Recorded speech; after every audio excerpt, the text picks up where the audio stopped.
So war, 3 days into 2026, the public cover. This is the real agenda. The public cover story is drugs and law enforcement. Trump's using that as a legal wrapper. Okay? So Lions, but now Trump is talking about the U.S. running a transition, tapping oil reserves and export pressure. That's not just drugs, that's energy leverage and strategic control. Think about it. What's publicly being used as justification? Lions expect many people to buy it. And I'll tell you all this, they always do. Always buy it. Trump is framing this as a law enforcement narco-terrorism case. But Maduro and Flores are there to face charges, right? That's the cleanest permission structure, and the polls and it polls well. Trump, we did remove a leader. We arrested a criminal. It's a perfect narrative setup for the Babylon sleepwalkers. Think about it. So what is this really about? Oil, control of cash flow, and it could not possibly be more obvious. Key point. Trump isn't even trying to hide it. He's saying the U.S. will run Venezuela during transition and tap oil reserves, then sell large amounts will walk U.S. companies rebuilding control. Bottom lines, drugs is the cover story. Oil and strategic control is the prize. For the markets, and timing matters. These events are timed as the not upset the U.S. markets. That's why they do it on the weekend, like they always do. After the markets close on weekends and holidays, think about it. It certainly is no secret that the Wall Street power brokers are all made aware that the event is going to occur beforehand, okay? So that they can position themselves accordingly. The money trail. Wars are financed with debt. Remember that. And this is the central bank provides the funding.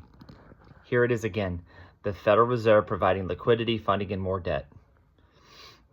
Key point, the central bank becomes the stabilizer directly, but the bottom line is always the same. It's public who pays through future taxes and lost purchasing power. The machine behind the headlines, a shock headline, does what it always does. It steals oxygen. Look here. Do not look over there. Major key point. It certainly is no secret that the U.S. economy is literally free fall. Moreover, war and no other human, etc., creates a greater need for more borrowed dollars than any other human endeavor, ever.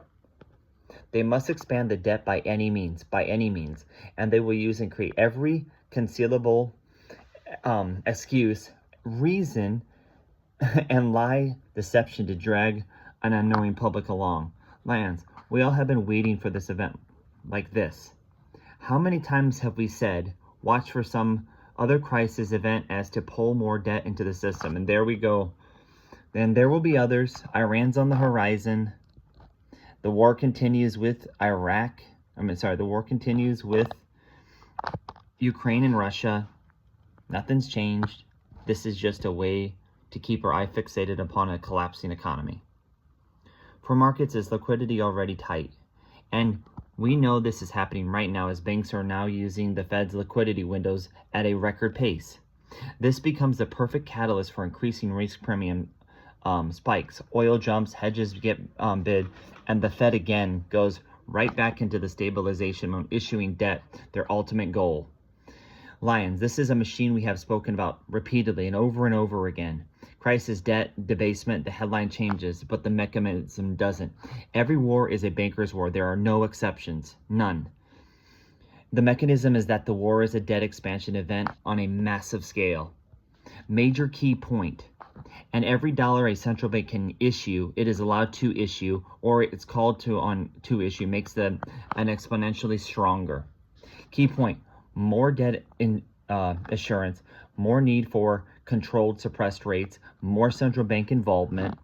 When funding stress shows up, liquidity windows, and the consumer cost shows up, scarcity, inflation, plus distortion, and again, the feds get to keep funding the machine.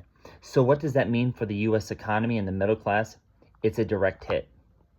Yes, it's a direct hit. Energy is the tax everyone pays. If oil product prices, the middle class feels it immediately. Gas and diesel, groceries, transport, utilities, anything delivered, cost of living shocks. So this is the policy cover. Each and every crisis creates a permission structure for emergency spending, narrative control, and stabilization, liquidity, and more debt. Key point, the machine. The system runs on crisis. Think about it, creation, and it will not stop. Not here with Venezuela or whatever else is ordered by the puppet masters. And the bill always lands squarely on the public, you and me. And this is my final thought. Know that the real economy will collapse faster. U.S. small business, U.S. industry, and the U.S. middle class will get squeezed harder, all while the markets can levitate on vast debt expansion and further artificially suppressed rates. Lions, expect another crisis event soon. We are at the end of our hegemony. The dollar is collapsing, and the world is watching us.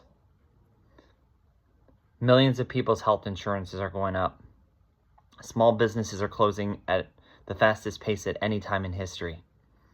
And there's no relief in sight. Guys, this is why we have to each other. The government has failed us, and the Democrats and the Republicans have both failed us. This is a disaster, and we can't afford to be there. We have no reason to be there. Oil, gold, natural gas, and all the other materials that they have are there. And that's why we're there. This thick crude, which is fifth in the world, which even with the largest oil reserves in the world, that's why they are there. With 306 billion, 6 billion barrels of oil, natural gas, the largest gold reserves in the South America, and natural gas reserves. So let me know what you all think. Please like, subscribe, and share. And as always, stay safe, keep stacking, keep preparing, keep watch, and God bless.